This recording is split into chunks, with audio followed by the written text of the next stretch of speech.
আর নাম জানেন না, তাহলে কি ব্যবসা করেন আপনারা? কাগজে লেখেন, অনেকে জানে না যে কিভাবে এটা ঢেকে রাখতে হয়, এটা ঢেকে না রাখলে কি সমস্যা হয়। এটা নিয়ে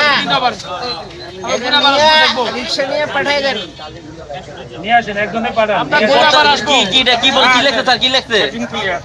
রেপিং প্লেয়ার। আপনি নিয়ে আসেন।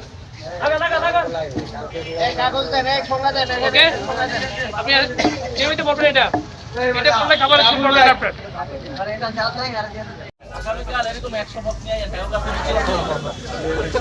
কাটো কাটো কাটো, হয়েছে হয়েছে, আল্লাহ।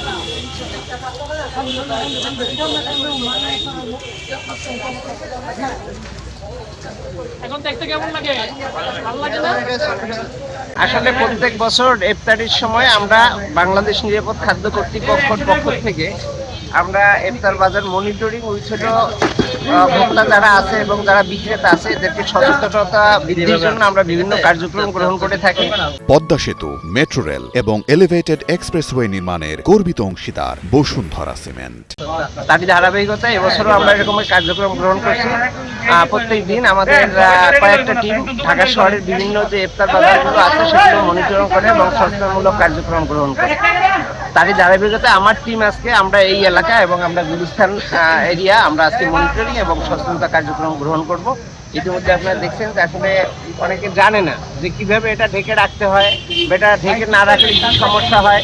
এই বিষয়গুলোই সবাইকে অবহিত করা এবং তাদের কিছু পদ্ধতি আমরা দেখাই দিতেছি যে কিভাবে খুব অল্প টাকা খরচ করে সুন্দর করে সে স্বাস্থ্যসম্মতভাবে জিনিসগুলো বিক্রি করতে পারে। এটাই মূলত উদ্দেশ্য। নির্দেশনা না মানলে আমাদের আইনগত ব্যবস্থা আছে, আমরা ইচ্ছা করলে তখন জরিমানা করতে পারবো, মোবাইল কোড করতে পারবো। কিন্তু যেহেতু মানুষ আসলে এটা কিন্তু ইচ্ছাকৃতভাবে অনেকেই করে না, অনেকে জানা নাই তাই করে না। প্রাথমিক অবস্থায় আমরা সচেতন করার চেষ্টা করতেছি, সচেতন করার পরেও যদি সে এটা না মানতে চায় তখন আমাদের আইনগত যে ব্যবস্থা আছে আমরা সেই ব্যবস্থা গ্রহণ করবো।